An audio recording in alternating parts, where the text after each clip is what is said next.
There's one position you have to have the start of every play. It is the center position, the future of Creed Humphrey. Today on Locked On Chiefs. From the land of the free and the home of the Chiefs, this is the Locked On Chiefs podcast. Welcome, friends and neighbors. It's nice to see you from a secret location here. I am going to be bringing you my opinions today on what Ryan's in a bunker. Creed, you know, like you do sometimes. It's summer and we're traveling a little bit, so doing this a little bit remote. But we have to cover what is the central position on this offense, and it's no question that it is a center. So we're going to break that down today as we start to go through our preparations for Chiefs training camp that is coming up. He's Chris Clark this way from Chiefs Corner. I'm Ryan Tracy from RGR Football, NFL33.com, and Rogue Analytics, or RogueAPC.com. And you can find us there all the time. You can find us here 5 days a week, just like the rest of the Locked On Podcast Network. Your team every single day, starting here on YouTube. Please like this video and subscribe to the channel. We would appreciate that. And get over to Spotify and Apple Music, and anywhere you get a free podcast, you can get us 5 days a week. Plus, you locos, we know that you're here every day and we appreciate you.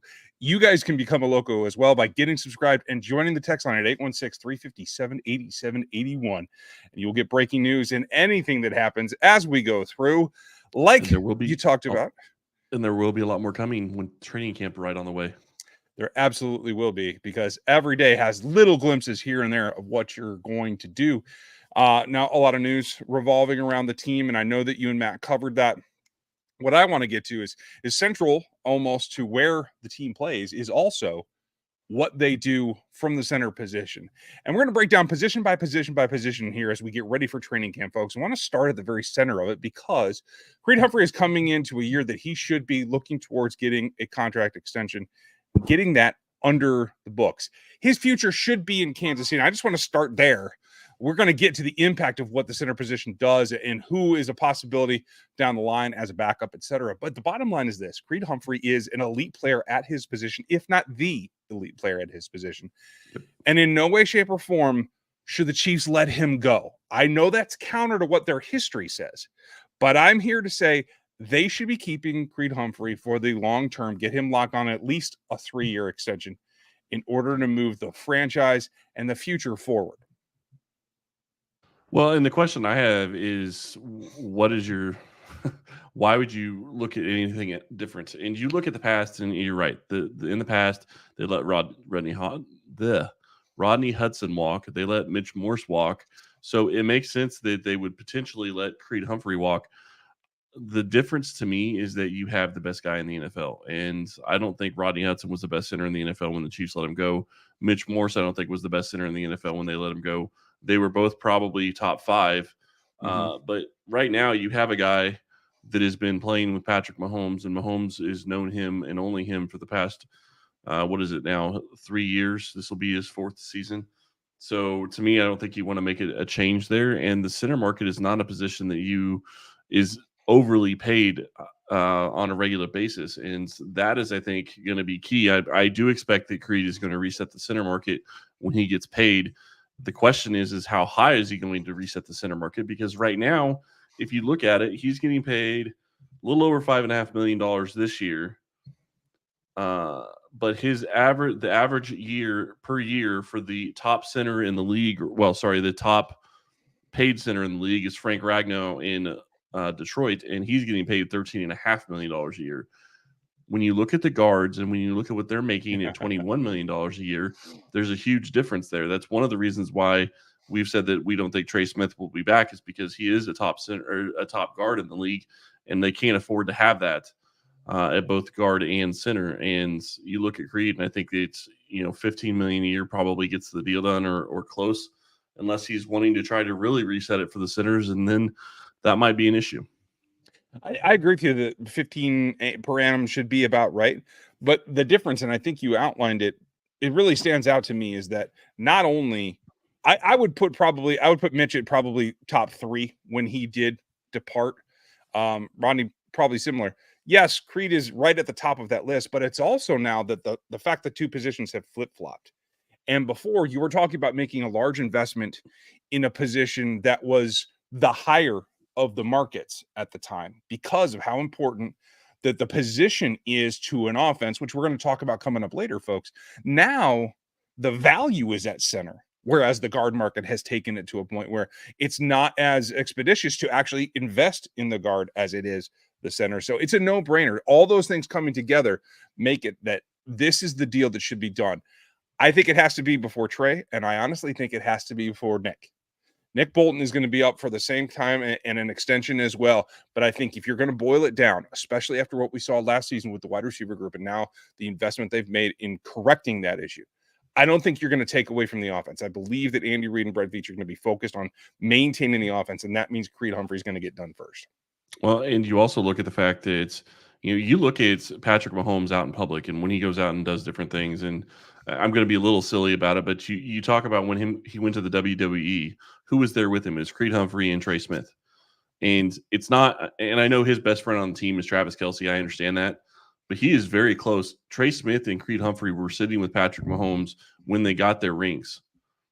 That is those four guys are very close. Well, those three guys in Trey Smith and Creed Humphrey and Patrick Mahomes are very close. I think that makes the difference here as well. You want him to be comfortable. You want him to have a guy, and Creed hasn't missed any time. There was conversation about missed snaps last year during the playoffs, but there's also talk about he was potentially playing through an injury that we don't know, that was never disclosed, and only the team is going to know that. And he made it to where he didn't miss any time. That's the most important thing. And like I said, Mahomes has been with him for 3 years now. He's been comfortable with him for 3 years now. I don't think you want to change that up. And especially when you start looking at over the next several years, this group is likely going to change, because if Trey Smith isn't back because they can't re-sign him because the market's too big, well, then you're going to have a new right guard. Joe Thuney, you may have a new left guard this year to start the year if Thuney isn't able to go to start. That changes things in the middle of the offensive line, and Thuney isn't going to be able to play forever, even though he's been playing fantastic for the past several years. So you're going to eventually have a change there. Keeping somebody in the middle of that line and the continuity there, I think, is very important for Kansas City. Yeah, I'm completely with you. It is the priority. But there has to be a backup as well, and somebody that could stand in if one of those other changes facilitates some change along the line. Who is that right now? What does the interior backup situation look like? That's coming up next here on the Locked On Podcast Network.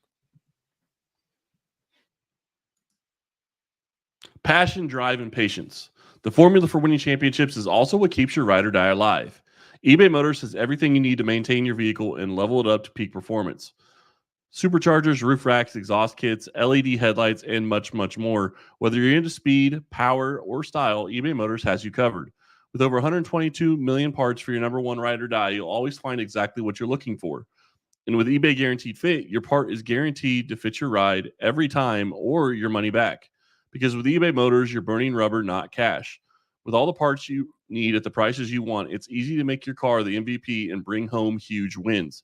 Keep your ride or die alive at ebaymotors.com. Eligible items only. Exclusions apply. eBay Guaranteed Fit only available to U.S. customers.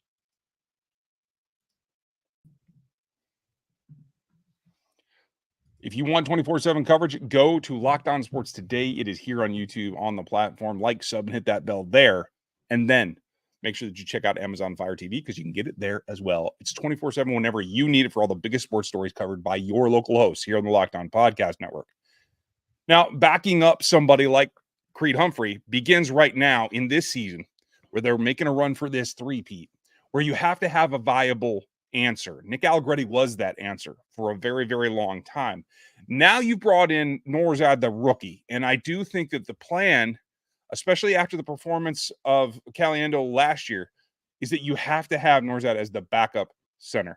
Can he do other things? Sure. Can Creed play guard eventually? Sure. It could turn out that there are a couple of changes coming that we'll just have to see how it all plays out. But in the end, if Creed has to stub his toe in the shower one day and miss a ball game, it's got to be Nourzad that goes in my opinion. I don't see anybody else. They can practice Hansen at it if they want. They can try Caliendo again. I think in the end, it's got to be Nourzad. I don't disagree with you, and I do want to make a point because we did have a couple of people comment in the questions on whether or not we need a backup center. We were talking about specialists.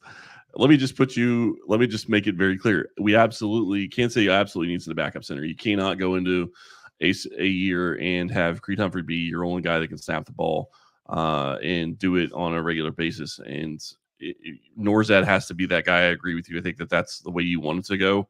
I'm not going to say that Joe Thuney couldn't step in and snap if he absolutely had to. I'm sure that he would be maybe their emergency guy that they would have in there.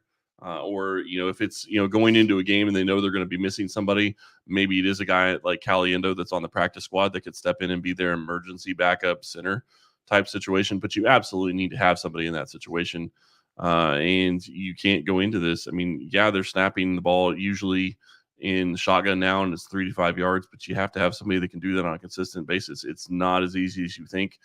I played long snapper in high school, and I did the long snapping part of it, and I also did the center at times. And it is a chore just to make sure you get that ball where it's supposed to be and you get it back there quickly. It's not just getting the ball to the quarterback; it's getting it back quick. It's a very important position. And I hope that Creed is able to take every single snap. But I agree, Norzad has to be that guy. And I do think it would behoove the Chiefs to get Hansen some of those snaps. I'm not saying take away snaps from Norzad, but I'm saying get one of the things I love about training camp, and I'm going to break off just a second, is that you get to see all these guys competing in different positions. But one of the biggest things that I always remember about training camp is you get there and you have the quarterbacks and the centers warming up before practice starts, and you see all, Mahomes is with Creed, Norzad would be with Wentz, and Chris would be Alodakun would be with, I guess, maybe Hansen, whoever they decide the third guy is. I think that's important to get Hansen in there, because if Caliendo is a guy that they don't know is going to be on the roster, getting Hansen as many snaps as he can to get comfortable in the interior, all three of those interior positions, is going to pay dividends in the future, regardless of whether or not he's actually having to step in and play center at some point for Kansas City. Yeah, I agree. Any snaps you can get him at that point. It becomes about committee across the interior three. We've had the luxury of watching Nick Allegretti play in Kansas City for the last few years, where he could do all of those things. Heck, he could come in and tackle if you really needed him, right?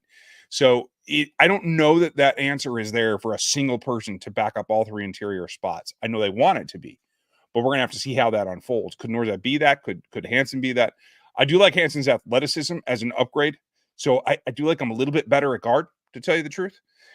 So I think you could see that kind of slotting in. It also is going to be dependent upon what you're going to do with Wani Morris. That's another discussion for another day, as he is lined up as a tackle predominantly. We know that there's a possibility of change there, given the Joe Thuney situation.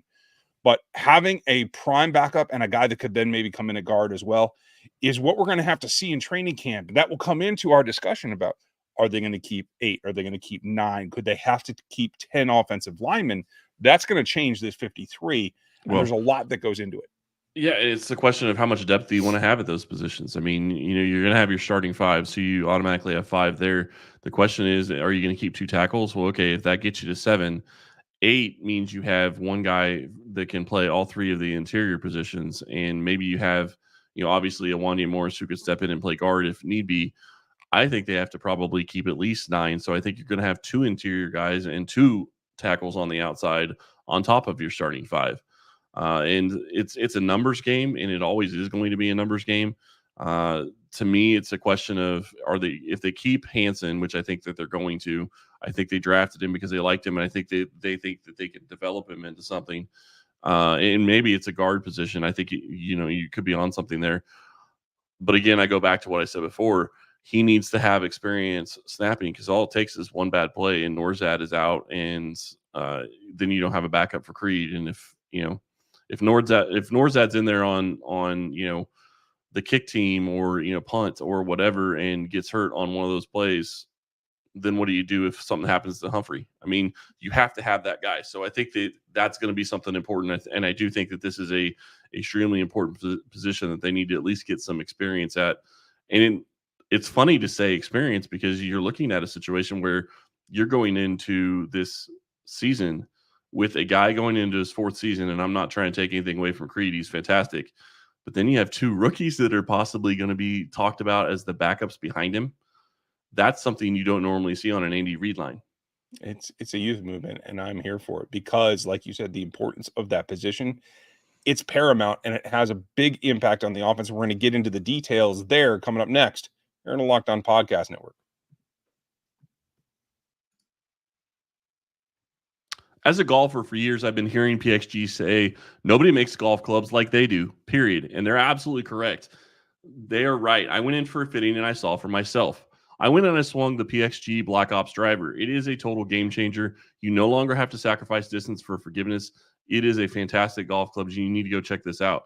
No matter how good the tools, getting fitted can take your game to a whole new level, and they'll even give you a dozen golf balls free just for doing it. The world-class team of PXG experts will analyze every aspect of your swing with every club and give you feedback in real time on how to improve. That was one of my favorite things about the fitting experience, getting to hold the club in my hand, hit a couple of balls, and get the club adjusted, whether it was the shaft being adjusted or it was the weight in the club or it was the loft on the club.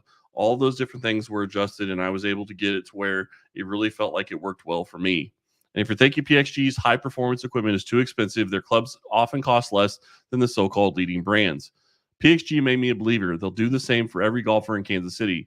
Visit pxg.com/LockedOnChiefs to schedule your fitting at PXG Kansas City, 7517 West 119th Street in Overland Park. Get fitted for any club, and they'll give you a dozen golf balls free. That's pxg.com/LockedOnChiefs to schedule your fitting. pxg.com/LockedOnChiefs. Limit 1 dozen golf balls per person. Promotion ends June 30th. Other terms and conditions may apply. See the store for details.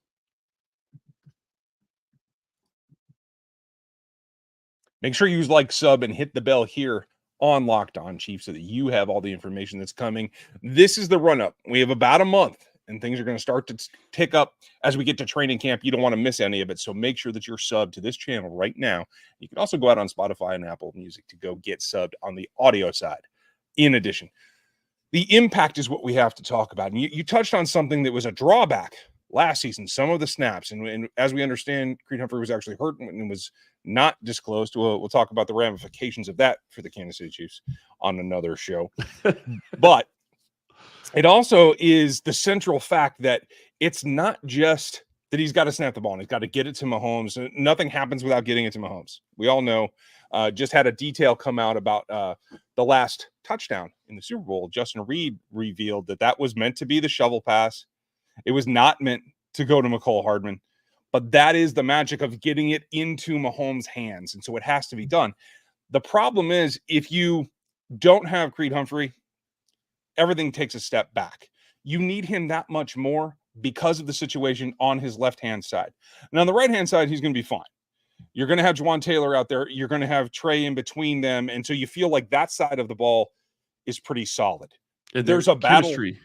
Right. Absolutely. Their chemistry is huge. There's going to be a battle at the left tackle spot. And no matter who wins, he's going to be a guy that doesn't have a lot of experience, that doesn't have the visual perception of everything that could be coming at him. So I do predict, and we'll talk about this later in training camp, there's a possibility maybe they have to move the pocket more. Maybe they have to adjust for the left tackle situation. That could involve moving the center out and getting that rollout happening so he still has somebody in front of him. Creed Humphrey is uniquely talented at that short area movement to get in position to protect Patrick when he's out on the wings. And so there's a fall off there from anybody who isn't Creed Humphrey in order to be able to do that. Now, that's not a gripe against Norzad or anybody else, but that's just another step in how important that position is going to be, not just every year, but this year in particular. Yeah. And, I like what you pointed out about the Tom and Jerry play. The interesting thing is if you remember, that was McKinnon, I believe, that was in there at running back, and that play was designed for McKinnon. And I wonder if it was designed for McKinnon because McKinnon used to play for the 49ers, and they're trying to get him a touchdown in the Super Bowl to win it against his former team. You talk about Creed Humphrey, you talk about what center is going to meet. And, I mentioned the whole reason I mentioned chemistry earlier is because Creed Humphrey and Trey Smith are always going to be on the same page. They've been playing together for 3 years. They know what's going on. They know the offense. They're going to be on the same page. And I do feel like Juwan Taylor and Trey Smith are going to be on the same page, and Creed Humphrey is going to know what Juwan Taylor is doing for the most part. But the bigger thing, and we haven't discussed this specifically, is all the line calls are done by Creed Humphrey. That's huge. You talk about the rollouts, you talk about, shading the line one way or another. That's all done by Creed Humphrey. That's all done by that position. And Mahomes trusts him to do that. Uh, this is a huge deal for the Chiefs to be able to get that, to be able to get this deal done with to get it done with Creed and make sure he stays in Kansas City for the long term. But then you look at the backup and you look at the situation there, and that goes back to what I said before. You have two potential rookies being the guys that could be stepping in to start if something happens to Creed Humphrey. And I'm not saying I hope something does. I'm just saying that's a big deal. I mean, when you talk about doing all the calls on the line at the center position, that's a lot of responsibility, and it's a lot of you have to have a lot of football smarts to be able to do that. Not saying those guys don't have it, but that would be a huge situation to step into. So you hope that's not what is going to have to happen. But you look at Creed Humphrey and what he does for this team. He makes the interior of this offensive line. I struggle to say anything less than dominant, honestly, because you look at what this offensive line in the interior has been for years. It's been, Tooney and Humphrey and Smith, and they have mainly kept Mahomes clean in the middle of the pocket. Generally speaking, he isn't getting pressure from the inside unless it's maybe a twist or a stunt that's coming from the outside in. I mean, that happens at times, but generally speaking, he's kept pretty clean from the inside, and he can always step up. That's a huge deal, and continuing to have that ability is something that I hope that they're able to do after this season. Yeah, it's enormous. I think they will. It's just how long. So what do you all think? How long should this extension be? Does it get done as early as possible? Do they wait it out? What's the situation, and what is your priority for Creed Humphrey coming back and extended onto this roster? We'd like to know. Leave your comments below here on YouTube. Put them on the Spotify reviews. Put them on the Apple Music reviews, wherever you would like, and hit us at Locked On Chiefs on X. I'm trying to train myself to say that. You can find us all at KC Chiefs Corner for Chris. You can find me in NFL 33. We just put out a second quarters rundown of the best games. Make sure you check out the NFL wide content on NFL 33, and you can find me on RGR Football. Thank you for your time. It's been a fun week. I'm still out and about traveling, but you're going to have a full slate from us 5 days a week all summer long as we get ready for training camp and the run at the three-peat possibility. Thank you for your time today. Thanks for being with us every step of the way as we get prepared. Your championship Chiefs are coming back for another run. Be with us again on Monday, and we'll talk to you then.